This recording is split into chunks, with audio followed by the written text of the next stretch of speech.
करके सुखी हुए भक्त के अनुभव। अब देखिए जगत गुरु तत्वदर्शी संत रामपाल जी महाराज के मंगल प्रवचन। अपन आत्माओं, अब ये हैं संत। संतों का कहते हैं एक तीर में कितने शिकार कर दिया परमात्मा ने। कहते हैं जब तक प्राणी जिस भी संत से मिलने जाता है उसमें आधीनी नहीं आवेगी, विनम्रता नहीं आएगी, तो उनका आशीर्वाद भी काम ना करे उसके। अब जैसे आपने हैंडपंप के नीचे टूटी चल रही है पानी की, तो टूटी पानी लेने के लिए लोटे को गिलास को नीचे करना पड़ेगा, और जब उसका ऊपर धर लेगा तो जल उसमें आ नहीं सकता। अति अधीन दीन हो प्राणी, और ताकू कहते हैं वो अकथ कहानी। जब तक आधीनी नहीं आवेगी प्राणी में, तब तक परमात्मा का लाभ उसको मिले नहीं, आशीर्वाद भी काम ना करे सके। संत मिलन को चालिए तज माया अभिमान, और जो कदम आगे रखे ओ है यज्ञ समान। तो ये एक विधान बताया भगवान का।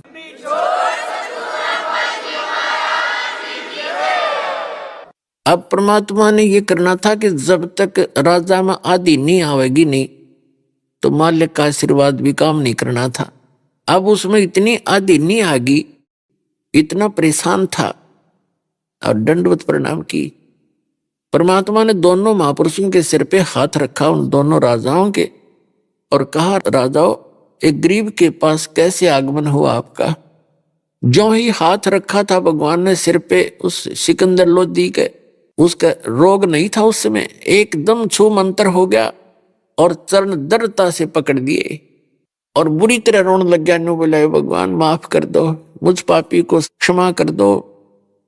परमात्मा ने कहा, भी क्षमा कर दिया, उठो, किस काम आए थे। तब उन्होंने कहा कि भगवान लेटे लेटे ने चरण पकड़े पकड़े कहा कि जिस काम के लिए मैं आया था वो तो आपके आशीर्वाद से मैं ठीक हो गया, लेकिन मुझ दुष्ट ने एक बहुत अपराध कर दिया घिनौना, वो अक्षम्य नहीं है। हे परमात्मा, उसको भी माफ करो, मुझसे गलती बन गई। हे अल्लाह, आप सचमुच अल्लाह अकबर हो, आप सचमुच अल्लाह कबीर हो। तब परमात्मा कबीर जी ने कहा कि बोलो क्या बात है, वो भी माफ कर देंगे। सारी कहानी बताई, लेटे लेटे दंडवत किए। परमात्मा ने कहा कि राजन उठो, कोई बात नहीं, माफ कर दिया, लेकिन ये तो तुम्हारा उनका संस्कार था, आपके हाथों उसकी मृत्यु उसके प्रारंभ में थी, हमारे गुरु जी के, मुझे मालूम था,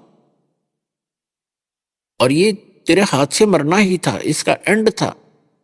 कोई बात नहीं, आप चलो, लेकिन मेरे साथ अंदर चलो और इसका अंतिम संस्कार करा के जाना, नहीं तो लोग कहेंगे राजा ने अच्छा नहीं किया। अब सिकंदर लोधी इतना खुश होया कि भगवान, ये सचमुच संत तो ये हैं, इतना कुछ देखकर भी मुझे बद्दुआ नहीं दी, मुझे दुराशीष नहीं दिया, और फिर भी कितना प्यार से कह रहा है कि आ जाओ, कोई बात नहीं, होना था सो हो गया। कबीर साहब आगे चले गए, वो पीछे से दोनों राजा आपस में बातें करते आते हैं। सिकंदर कहता है कि वीर सिंह भाई, संत देखे, ओए मैं तो कति स्वस्थ हो गया, देख मेरे तो आग लगी पड़ी थी और मैं बिल्कुल ठीक हो गया, और मैंने इतना कुछ कर दिया जिसके मन में कोई सिकन नहीं। तब वीर सिंह ने कहा था कि राजन, अभी तो ट्रेलर देखा आपने इसका, इस परमपिता का ट्रेलर है, तो आगे देखना आप क्या क्या करते हैं तेरे लिए। तो आगे मन मन में सोच रहे थे वो कि ये तो एक ट्रेलर है इस परमपिता का। तो जो ही आगे गए कबीर जी, तो वहां आश्रम के जितने भी भक्त थे वो दौड़े दौड़े आए और कहा, कबीर जी, अपने गुरु जी का कत्ल कर दिया सिकंदर राजा ने, मुसलमान ने। तो पुण्यात्माओं, वहां एक जुल्म हो जाना था, हिंदू और मुसलमानों की आपस में कट मरना था।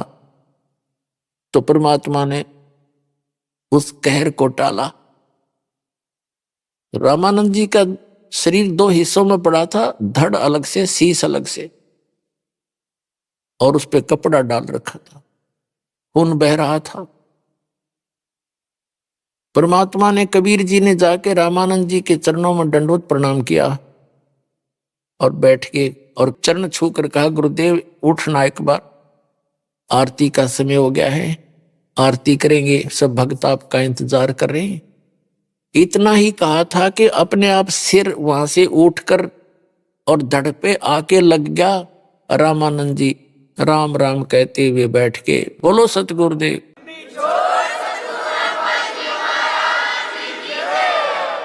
अब रामानंद जी सामने बैठा तो सामने सिकंदर लोधी खड़ा था। उसको देखकर फिर उसके मन में फिर माथे पर तोड़ी गिर गई, तेवर चढ़ गए। तब परमात्मा कबीर जी ने लगभग 1.5 घंटा प्रवचन किए। मालिक ने उसका बुद्धि बदली और रामानंद जी ने क्या देखा कि उसकी गर्दन कटने के बाद उसके शरीर से एक धारा रक्त की थी, एक धारा दूध की निकली थी उसके शरीर से। तब कबीर परमेश्वर से रामानंद जी ने पूछा कि हे भगवान, मेरे शरीर से दूध और आधे में से रक्त क्यों निकला, इसका कारण बताइए। तब परमात्मा ने कहा कि हे गुरुदेव, जब तक इंसान के अंदर राग द्वेष ईर्षा है वो मोक्ष प्राप्त नहीं कर सकता।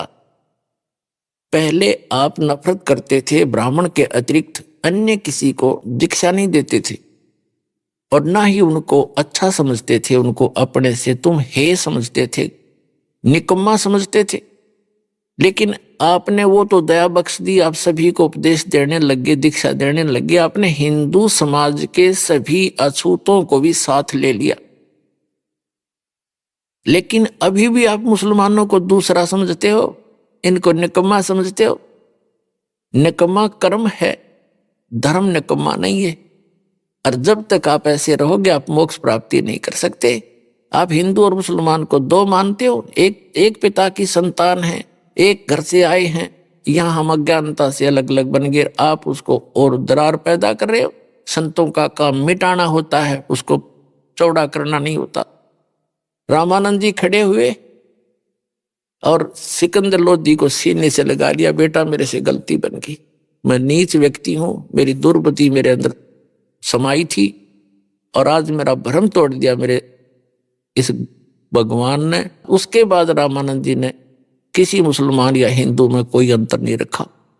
तो पुण्यात्माओं, इस बात को देखकर सिकंदर लोधी पानी पानी हो गया कि भाई अपने हाथों से कत्ल कर दिया, रामानंद जीवित बैठा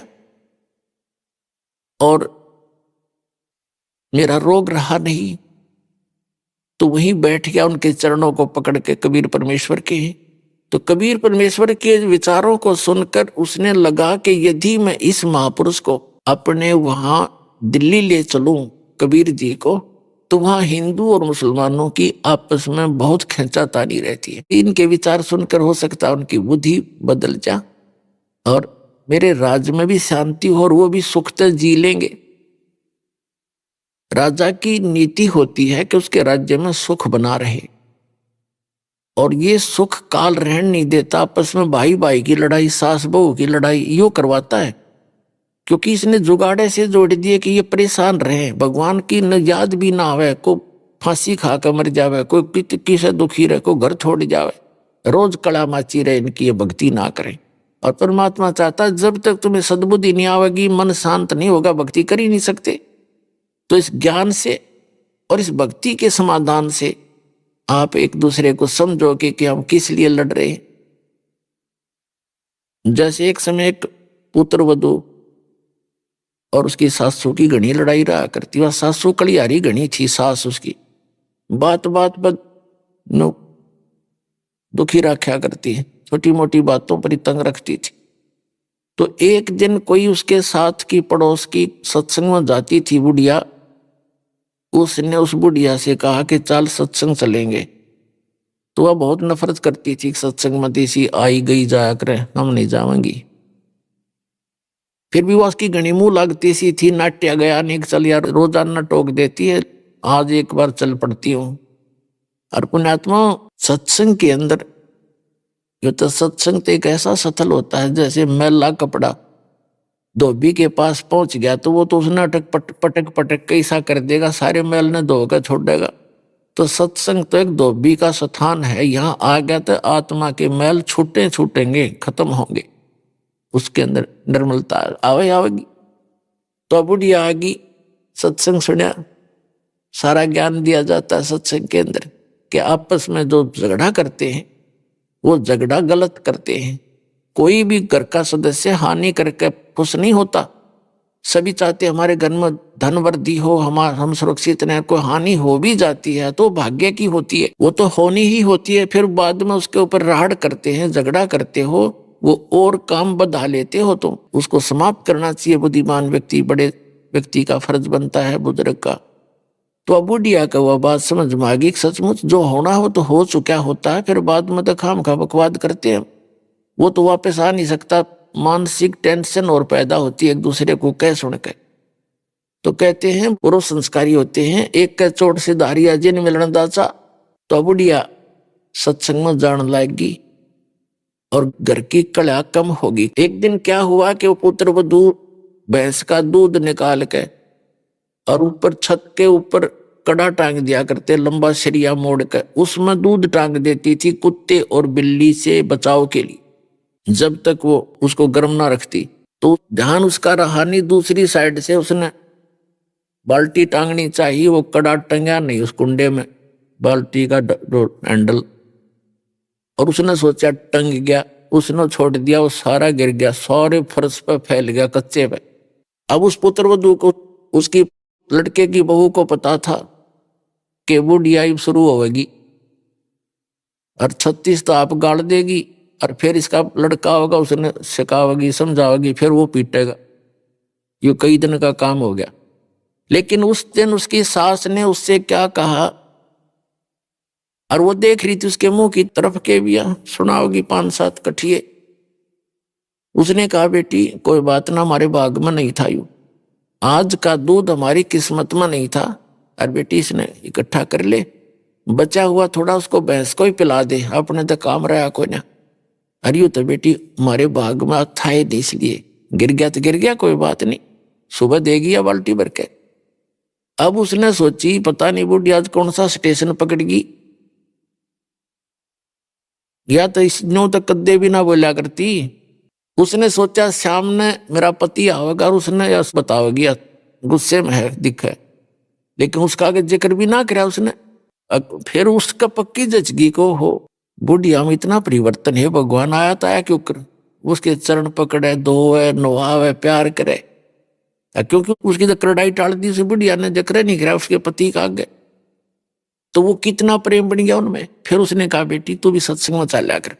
तो पुण्यात्माओं इस प्रकार है, जो नुकसान होना हो तो हो चुका होता है, फिर वो उसके धमका रहा है, उसने खुरका रहा है, तूने नौ कर दिया, ऐसे कर दिया, वो काम का एक बकवाद है। जो होना था हो गया, आगे सावधानी बरते, इतनी सी बात होती, कोई बात ना। लेकिन अब राजा चाहता था कि एक बार ये ऐसा ज्ञान दे रहे हैं कि हिंदू और मुसलमान तुम दो मानते हो, है भले पुरुषो, उस परमात्मा के घर से आए हो, तुम एक हो, और परमात्मा पाने के लिए तुम अलग अलग बटे हो।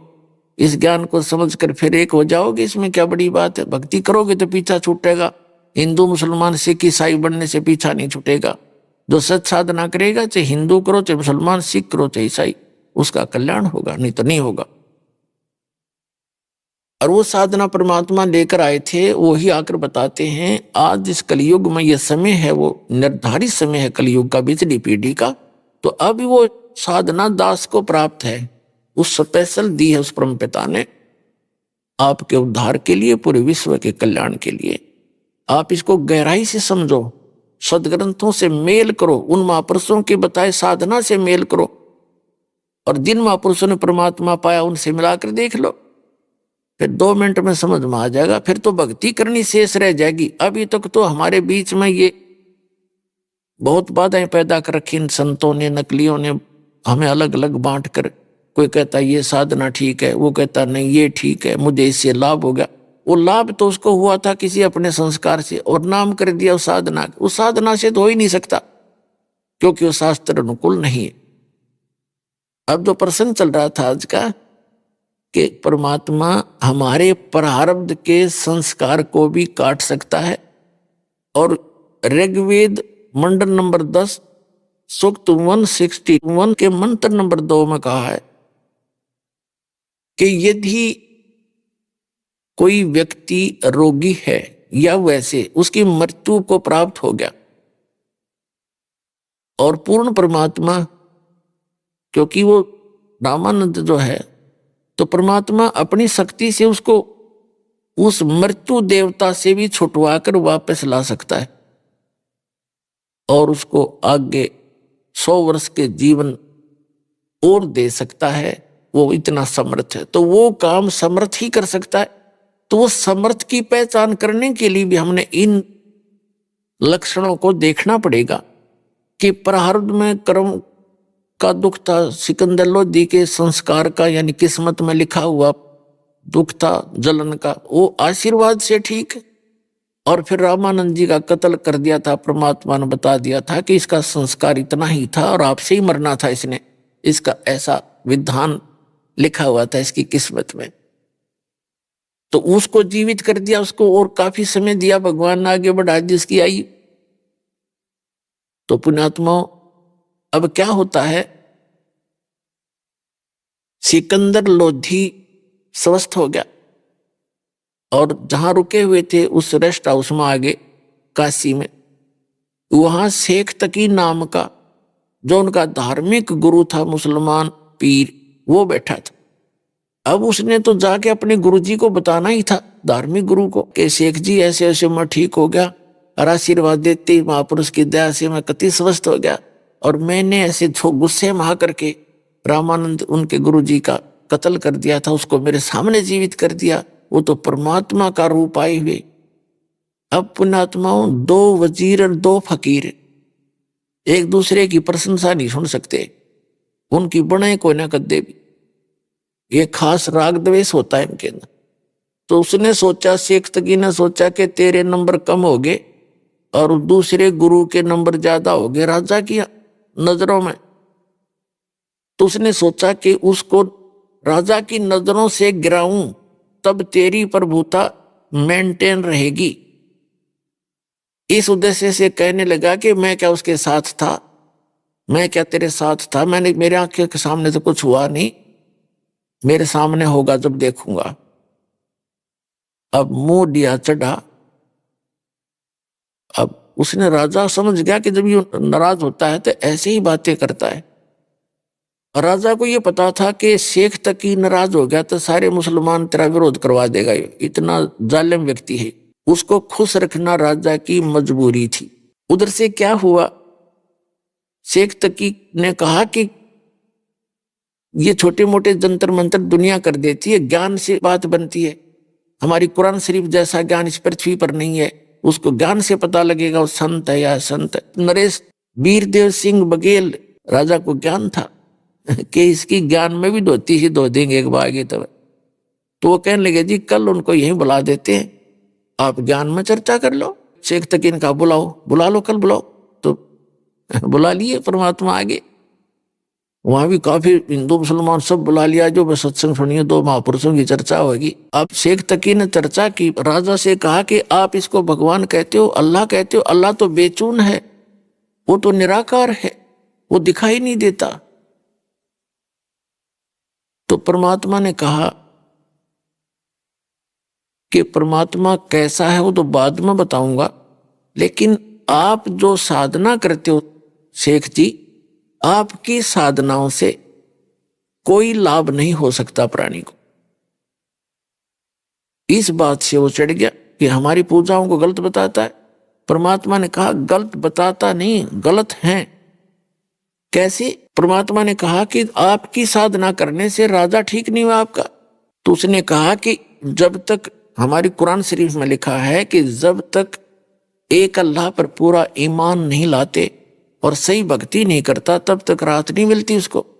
तब कबीर परमेश्वर ने कहा, आपका जो मुखिया है हजरत मोहम्मद सल्लल्लाहु, जिसको आप वसल्लम कहते हो, कहा उस जैसा तो ईमान कोई ला भी नहीं सकता और उस जैसा मुसलमान हो भी नहीं सकता, उस जैसी भक्ति साधना तुम्हारी कोई कर भी नहीं सकता। कोई कर सकता है? नहीं। 1 नंबर का ईमान उनका था, एक अल्लाह में, कुरान शरीफ के ज्ञानदाता में ईमान लाया उसने और उसकी भक्ति करता था। उनका क्या हालत हुई? 3 लड़के थे, तीनों उसकी आंखों के सामने मृत्यु को प्राप्त हुए और स्वयं उनकी 63 साल की उम्र में एक रोग से मृत्यु हुई, चक्कर खा के गिर जाता था, बेहोश हो जाता था। तो क्या वो सुखी है वो प्राणी जिसके सामने उसके तीनों पुत्र मर जाए? उसको सपने में सुख नहीं हो सकता। और उससे ज्यादा ईमान तुम ला नहीं सकते। कितनी बात बड़ा।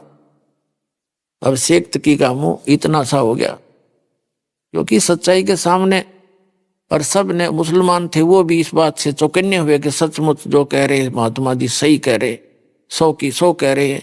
100% हमारे, ये तो हम रोज सुना करते कथाएं कि तीनों पुत्र मर गए।